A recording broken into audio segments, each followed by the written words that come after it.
היי חברים, מעניינים, ברוכים הבאים לסשן על קידום, אבל קידום עם מינימום פוליטיקה.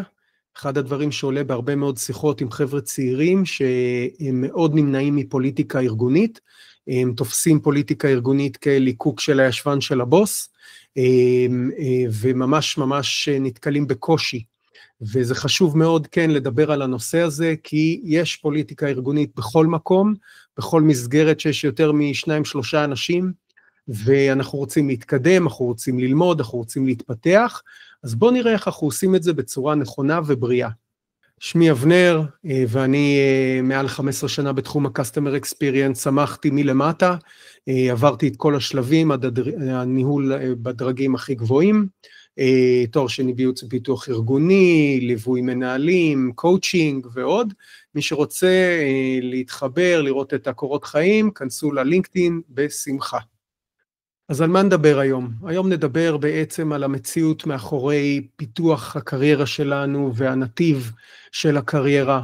אנחנו נדבר על למה אנשים שונאים פוליטיקה, ויש הבדלים, יש סוגים שונים של פוליטיקה, יש פוליטיקה נכונה ויש פוליטיקה שגויה.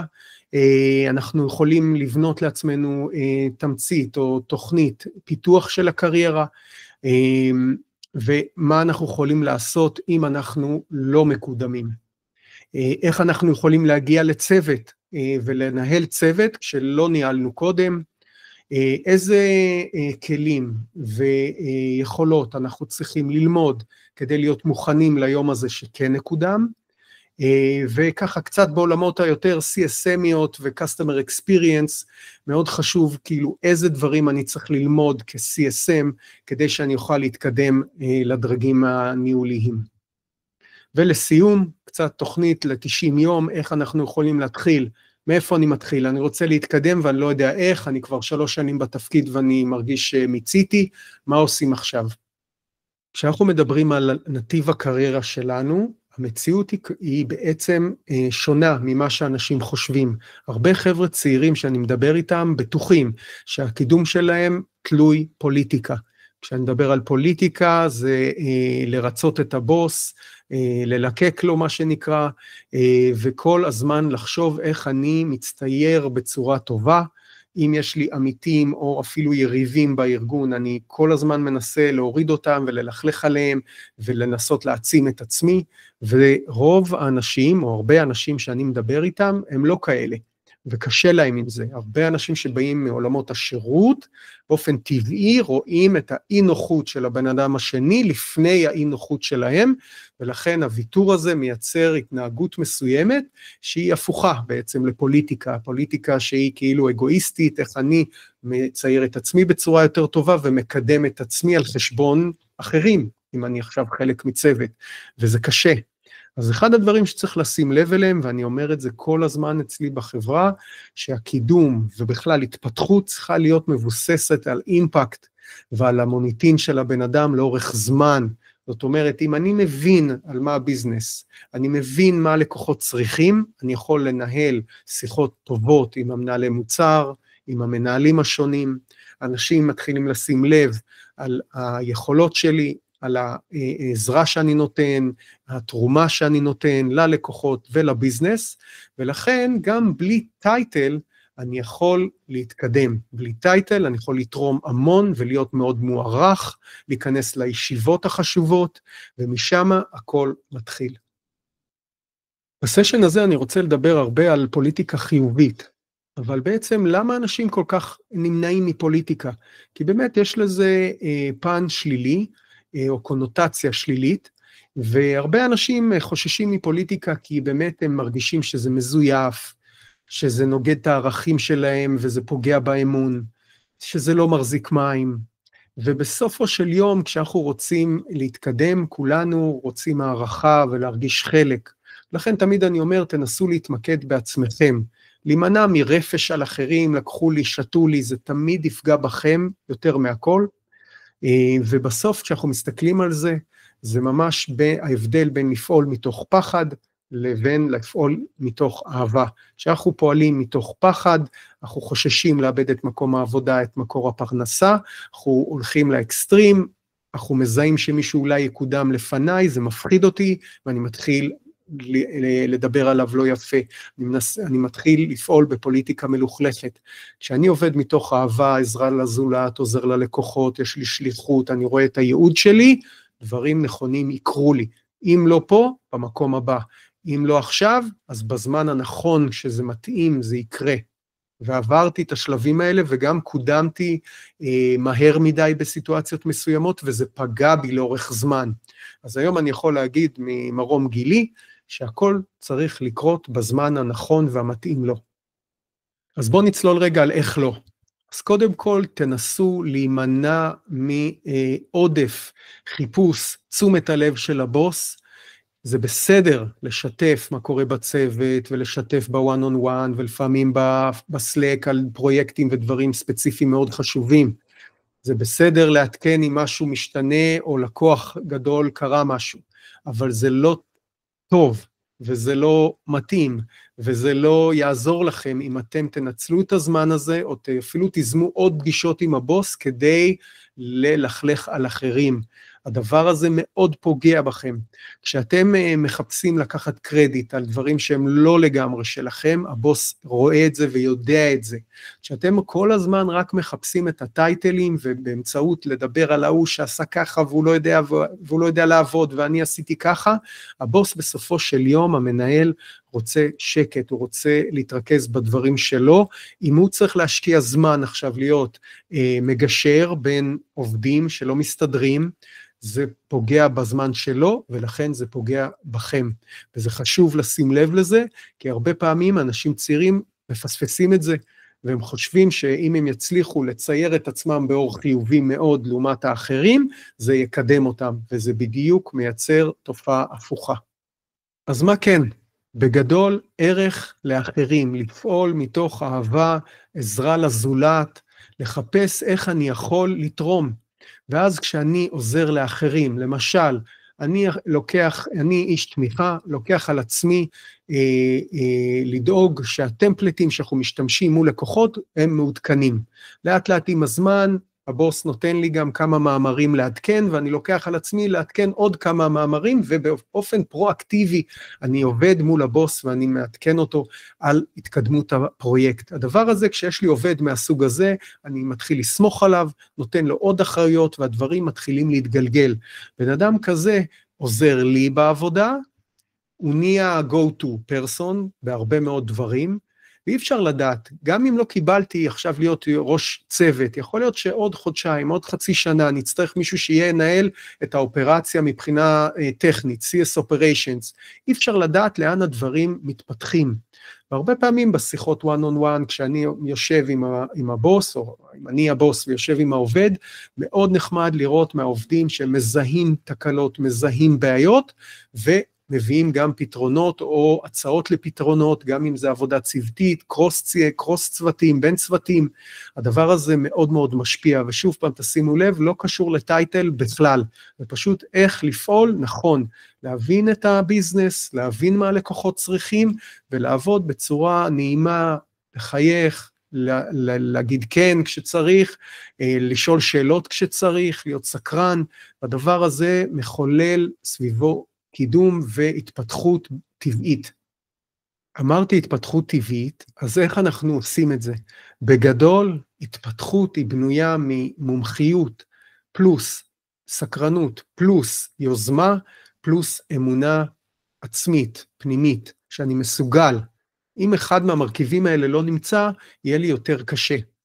וזה לוקח את הזמן שלו. כלומר, כשאני רוצה לפתח מומחיות בתפקיד, נכנסתי לסטארט-אפ, הייתי עובד ה-15, הייתי איש תמיכה הראשון. לא עניין אותי עכשיו להתקדם, עניין אותי לפתח מומחיות שאני אהיה כמה שיותר עצמאי.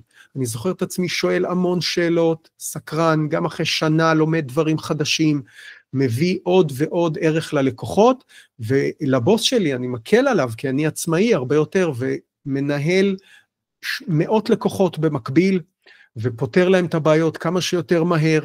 אני זוכר אחד הלקוחות שלנו הפך לעובד חברה, כשהוא פגש אותי הוא אמר שהוא היה בטוח שאני בוט, כי כל פעם שהוא פנה, לא משנה באיזה שעה, עניתי לו ועניתי לו במקום ולעניין.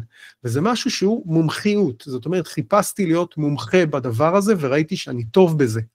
ואז תוך כדי זה שאנחנו סקרנים ואנחנו לומדים דברים חדשים, ולא תמיד מה שאנחנו לומדים הוא בול לתפקיד, לפעמים זה דברים רוחביים יותר, ודווקא אני אומר, תלמדו דברים רוחביים, אל תתמקדו רק בתמיכה טכנית, תלמדו את הביזנס, מה זה ARR, MRR, GRR, מה התהליך סיילס כולל, מה הכאבים של הלקוחות, מה אנשי הסיילס רואים, מה אנשי המוצר רואים, איזה אתגרים להם יש. תייצרו בעצם אפשרות לזה שתמציאו או תיזמו יוזמות שיעזרו לביזנס, פרויקטים גדולים, כמו למשל אונבורדינג אם לא קיים, אונבורדינג של עובדים אפילו אם הוא לא קיים, כניסה לדאטה, לשבת עם איש דאטה, איש הדאטאבייסים ולהתחיל לייצר אולי דוחות חדשים, תהליך שפשוט עוזר לאנשי התמיכה לתת פידבק כלפי מעלה, דברים שהם רואים, לא משנה מה זה, בסופו של יום יש המון אפשרויות ליזום דברים, בטח בתקופתנו עם עולם ה-AI, לשבת, ללמוד ולהביא פנימה יוזמות של אוטומציה של דברים, ולייעל את התהליכים הקיימים. ותאמינו שאתם מסוגלים. אחד הדברים שאני מזהה בשיחות, כשאני בא ואומר לבן אדם, אוקיי, אתה רוצה לעשות הסבה, אין בעיה. אלה הצעדים שאתה צריך לעשות, אני רואה בעיניים שלהם הרבה פעמים אין מצב, אני לא אצליח, אין סיכוי. וצריך להאמין שאין מישהו יותר מיוחד ממישהו אחר, זה רק אמונה.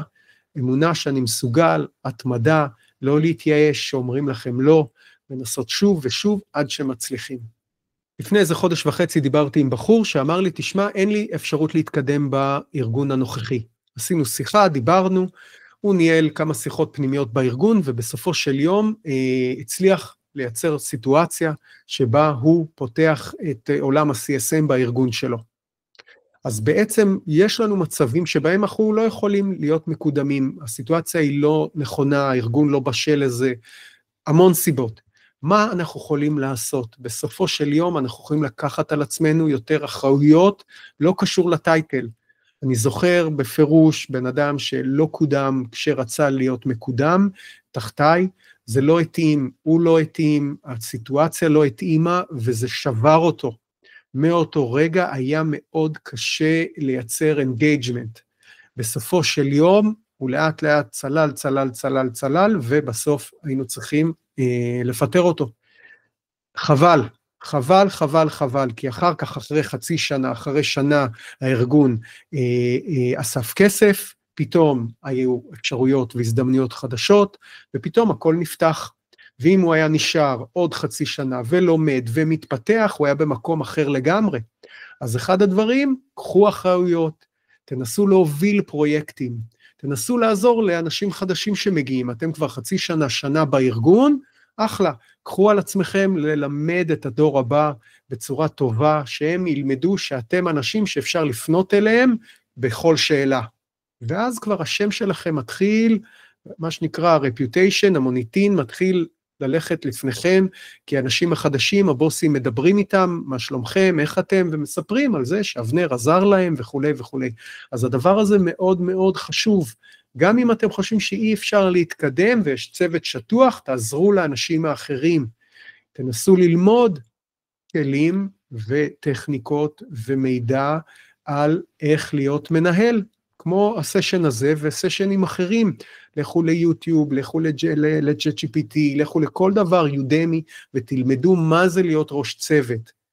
לא תמיד דרך אגב, הקידום זה הדבר הנכון עבורכם, לא בטוח שלנהל זה משהו שמתאים לכם, אז ככל שתלמדו יותר טוב, תדברו עם אנשים בכירים בתעשייה, עם אנשים מעולמות ה-Customer Experience, אם זה התחום שלכם, מנהלים, ראשי צוותים במקומות שונים, מה האתגרים, מה הדילמות שהם מתמודדים איתם, ותראו, אולי זה לא מתאים לכם, או מצד שני, תתאהבו בזה ותלמדו יותר ויותר, כדי שתהיו מוכנים יותר טוב, אחרי שתקודמו. בסופו של יום אתם בונים איזושהי רשימה, איזה פורטפוליו, שבו אתם רואים בבירור את ההישגים שלכם, מה עשיתם, הצלחתם לשפר KPI מסוימים, הרמתם פרויקט מאפס וקידמתם אותו וזה עזר לביזנס, זה הצלחות, וחשוב שתזכרו, אחר כך נדבר על זה, קורות חיים וכדומה, זה חייב להיות שם. לא ניהלתם לפני כן, אבל אתם רוצים לנהל. אתם לא יכולים להתקדם במקום הנוכחי, ולכן אתם מחפשים עבודה, ולהיכנס להיות ראש צוות למשל, בארגון אחר. איך אני עושה את זה? אז קודם כל, לא להתקרבן. חשוב מאוד איך אנחנו, מה שנקרא סטורי טלינג, מה הסיפור שאני מספר, ומה הווייב והצליל הפנימי שלי, שמדבר עם המציאות, עם היקום. אם אני מאמין בעצמי, ואני יודע שעשיתי שינוי, והיה לי אימפקט, ונתתי ערך לארגון, אני צריך לדבר את זה. עכשיו, זה פעם אחת. פעם שנייה, אני צריך להבין מה המנהל המגייס מחפש. בסופו של יום, כל המנהלים מחפשים מישהו נעים, נוח לעבוד איתו, שאפשר לסמוך עליו, שגר ושכח כמה שניתן. לא בהכרח ניסיון ניהולי קודם, זה מה שאומר, אוקיי, אותו אני אקבל לעבודה. לא בהכרח מישהו שיש לו ברזומה 2 ו3 ניסיון ניהוליות, זה אומר שהוא יהיה מנהל או שהוא מנהל טוב. כשאני מגיע, כמובן עם קורות חיים מסודרים, אני צריך לדעת איך לדבר, ובסופו של יום אני צריך בקורות חיים להראות את האימפקט שלי. איזה פרויקטים גדולים הייתי חלק מהם, להשתמש במספרים, אחוזים, במה שיפרתי, איך שיפרתי. אחר כך אם זה מטריקות, ARR, NRR, GRR, CSAT, FCR, לא משנה, כל המושגים האלה שבעולמות ה-Customer Experience, לדוגמה, אז איך אני שיפרתי, מה היה האימפקט, הבאתי לקוח עצום שרצה לעשות צ'רן, ודיברתי איתו וכן הלאה וכן הלאה. אני רוצה להדגיש שאני זה שהייתי אחראי על קבלה של עובדים צעירים, וללוות אותם לאורך זמן, ואתגרים שהיה להם בתפקיד. אני רוצה להדגיש ולדבר ולייצר קשרים חדשים עם מנהלים. כמה שיותר ללכת בלינקדאין, קונקט, בכל הארגונים, בתחומים שמעניינים אתכם, להתחבר לכל המנהלים האלה, ולנסות לכתוב להם מסרים ולייצר שיחות טלפון, לשמוע על אתגרים. היה לי שיחה רק שבוע שעבר, בחור שכתב בפייסבוק שישמח לדבר עם מישהו בכיר מהתחום, לשמוע על האתגרים שלו, ודיברנו והכרנו, והיה שיחה מדהימה.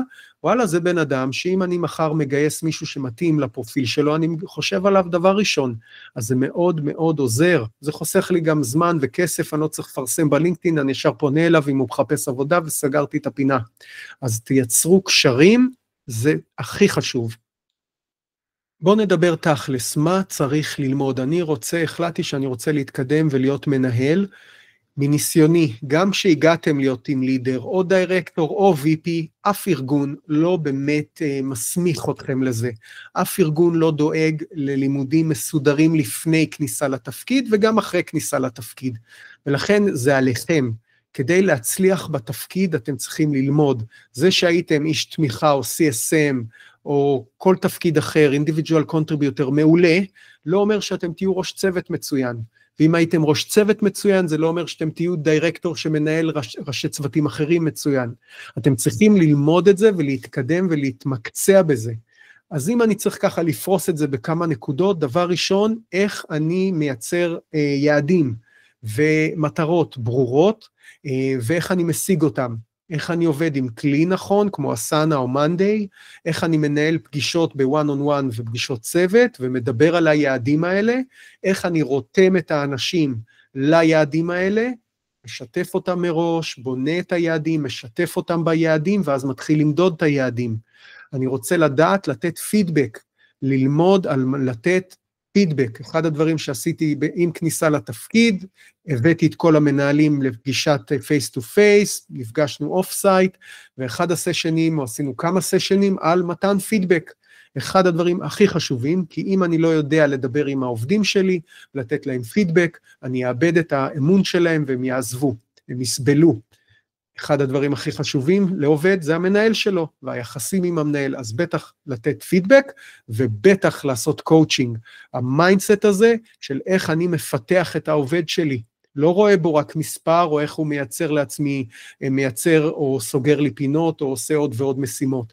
איך אני בונה אותו בצורה בריאה לאורך זמן, איך אני מנהל את הזמן ואת הפריוריטיזציה של העובדים שלי ושלי. אם אני מעמיס על עצמי המון, וזה דיברתי בסשן על דלגציה, לא טוב.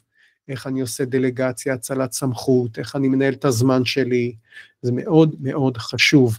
וקונפליקטים זה חלק מהעבודה, מנהל המוצר לא אישר איזה משהו, ה-escalation manager נפגע, המנהלת תמיכה לא מסתדרת עם המנהל פיתוח, הדברים האלה הם כל הזמן, הם שכיחים מאוד, וכמובן, תנו לעובדים שלכם כמה שאפשר שיפתרו את הדברים לבד, אם לא ניתן, תדעו לקחת נשימה עמוקה, להקשיב לשני הצדדים, ולבצע את מה שצריך כדי לפתור את הבעיה, ולהתקדם בצורה בריאה, חיובית הלאה. אבל אלה הם הכלים, אני חושב, של מנהל הכי משמעותיים. אם את זה למדתם, זה מעולה. בגלל שאני מדבר עם הרבה מעולם ה-Customer Experience, והרבה חבר'ה שבתמיכה רוצים לעבור לעולם ה-Customer Success, או אנשים שבאים מבחוץ, רוצים להיכנס לתחום ה-Customer Success, אז היה לי מאוד חשוב גם פה לציין את זה, כי הרבה אנשים שהם כאילו בארגון, והם נמצאים בעולם התמיכה, והם רוצים להתקדם, לא בהכרח לנהל, אלא קידום אופקי, אחד האפשרויות שלהם זה Customer Success Manager, ולהיות Customer Success Manager זה ללמוד, וללמוד מה זה אונבורדינג, איך לעשות תהליך אונבורדינג מאלף עד תף כמו שצריך, איך לכתוב מצגת אונבורדינג טובה, לנהל את השיח מול הלקוח, להיות נכון בזמנים, לתת את המשאבים הנכונים ללקוח, אם זה הדרכה וקסטומיזציות וכל מה שצריך. להבין מה זה retention של לקוח והאסטרטגיות מאחורי שימור לקוחות, איך אני מייצר relationship עם לקוח, מה ההבדל בין champion ל-decision maker למשל, איך אני יכול להעשיר את עצמי מבחינת דאטה, usage, כמה משתמשים יש במוצר, כמה רישיונות קנו, כמה נכנסים לדוחות, כמה משתמשים בפיצ'רים שונים שעולים כסף, כל הדבר הזה מאוד חשוב, משתמשים יותר, משתמשים פחות, ואיזה אקשן אייטמים אני צריך לקחת כשזה קורה. איך אני יכול על ידי דאטה לייצר אפסלים וקרוס-סלים, ובעצם אקספנשנים כשהלקוח צריך לחדש. אז כל הדבר הזה, הניהול הפורטפוליו, רשימת הלקוחות שלי לפי פריוריטיזציה, לפי תאריך החידוש, לפי ה-health score שלהם, ה-customer journey, כל הדבר הזה מאוד מאוד חשוב שתלמדו היטב, ואז גם השיח שלכם הרבה יותר נכון ומעודכן ומעניין בתוך הארגון, גם כאיש תמיכה, שאתם מדברים עם מנהל, ואתם מבינים שהלקוח עכשיו הוא ב-onboarding phase, ואתם צריכים לתת לו תמיכה מהירה כדי שהוא יסיים את ה-onboarding בצורה מוצלחת, המנהל מרוצה עד השמיים. כשאתם מבינים כשלקוח הוא לקראת חידוש, ולכן חשוב מאוד שכל הבעיות שלו ייפתרו כמה שיותר מהר, כדי שהוא יהיה מרוצה, וזה השפה שאתם מדברים, המנהל בשמיים. לעומת ההפך, שהאיש תמיכה לא מבין, לא יודע בכלל מה מצב הלקוח, הוא חושב שכל הלקוחות זה אותו דבר, על הפנים. אז זה בדיוק הדבר הזה שאתם יכולים ללמוד, ולייצר לעצמכם הזדמנויות. רציתי ככה לתת דגש, שזה יהיה מאוד מאוד ברור, מה זה פוליטיקה חיובית ומה זה פוליטיקה שלילית.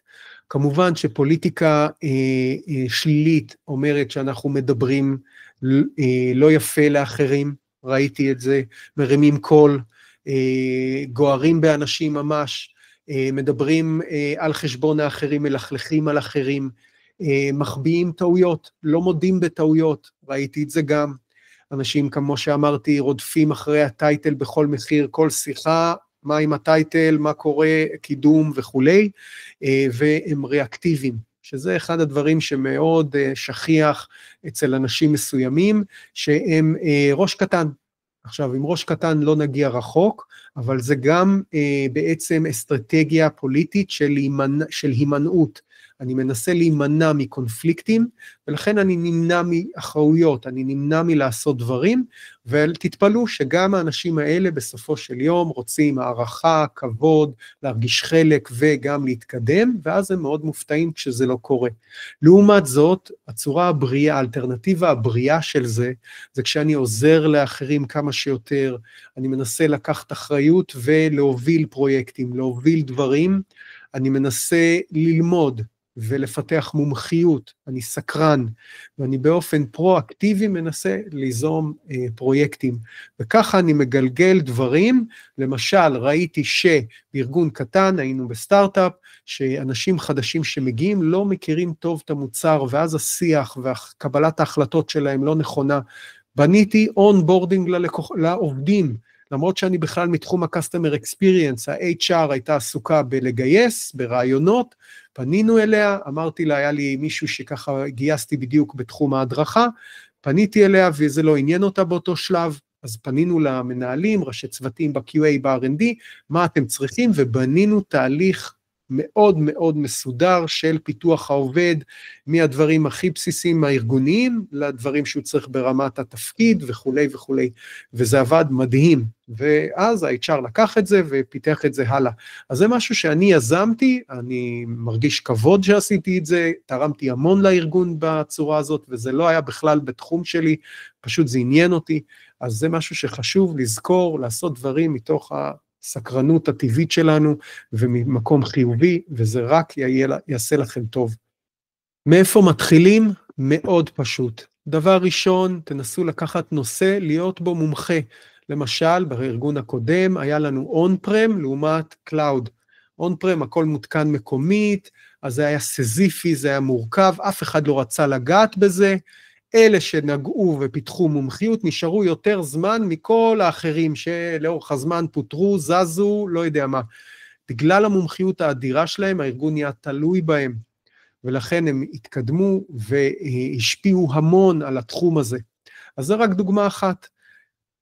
תנסו לקחת ברבעון הקרוב, לפחות פרויקט אחד שאתם יכולים להוביל. למשל, אתם יודעים שהמנהל רוצה לשפר את שביעות רצון הלקוח. תנסו לקחת משהו אחד, פרויקט אחד של CSAT שתוכלו לשנות ב3% את שביעות הרצון של הלקוחות, וזה אימפקט אדיר. תנסו לעשות שדואינג ללידר, גם מנטורינג בתוך הארגון, זה משהו שעשיתי בזמנו, וגם מחוץ לארגון, שיחות עם אנשים מנהלים בתעשייה, לנסות לדבר, לנסות לייצר קשרים וללמוד מהם, ואם יש לכם בתוך הארגון מישהו, למשל אתם בתמיכה ומישהו ב-CSM, אתם ב-CSM ואתם רוצים לעבור לסיילס, אתם רוצים לעבור לפרודקט מנג'מנט, תייצרו קשר חם עם מישהו טוב, עם חברי, אז לאט לאט תלמדו ממנו. תבנו לכם את מה שאמרתי קודם, את הפורטפוליו הזה, את רשימת ההצלחות והמטריקות שהשפעתם עליהם, איך היה האימפקט שלכם בתוך הארגון, זה סופר סופר חשוב. לסיכום, פוליטיקה קיימת, אבל היא לא רק שלילית. אם אנחנו מתרכזים ב-value לאחרים, במתן ערך, בעזרה לזולת, זו פוליטיקה חיובית, שאנחנו מתמקדים במומחיות, לעזור לאחרים מתוך זה שאני מומחה, שיכולים לבוא אליי ולשאול אותי שאלות, מתוך זה שאני יוזם פרויקטים ויוזם צעדים שיעזרו לביזנס, בזה שאני מאמין בעצמי, זה הכל, רק להאמין שזה יקרה. הדבר הזה הוא הכל. אנחנו בתוך הארגונים חיים והם דינמיים, ויש תקופות טובות ויש תקופות פחות טובות. החוסן הזה, שאנחנו יכולים להמשיך לחייך, להמשיך ליזום, להמשיך לעזור לאחרים, זה הדבר שבסופו של יום יקדם אותנו. וגם אם מהצדדים אתם רואים אנשים שמדברים עליכם לא יפה, מרחלים עליכם, תתעלמו. זה קשה, תתעלמו, תמשיכו חזק, המנהלים רואים את זה, כשאחרים מלכלכים עליכם ואתם לא מלכלכים, זה עוד יותר מרים. וזה עושה עבודה מדהימה. אם יש לכם שאלות, תרגישו בנוח ליצור קשר, בלינקדאין, באימייל, בטלפון, בכיף. כל שאלה וכל נושא, אם משהו שלא דיברתי עליו, אתם רוצים הבהרה, או רוצים שאני אפילו אצלם איזה סשן עליו, בשמחה. יאללה, שיהיה בהצלחה ונשתמע.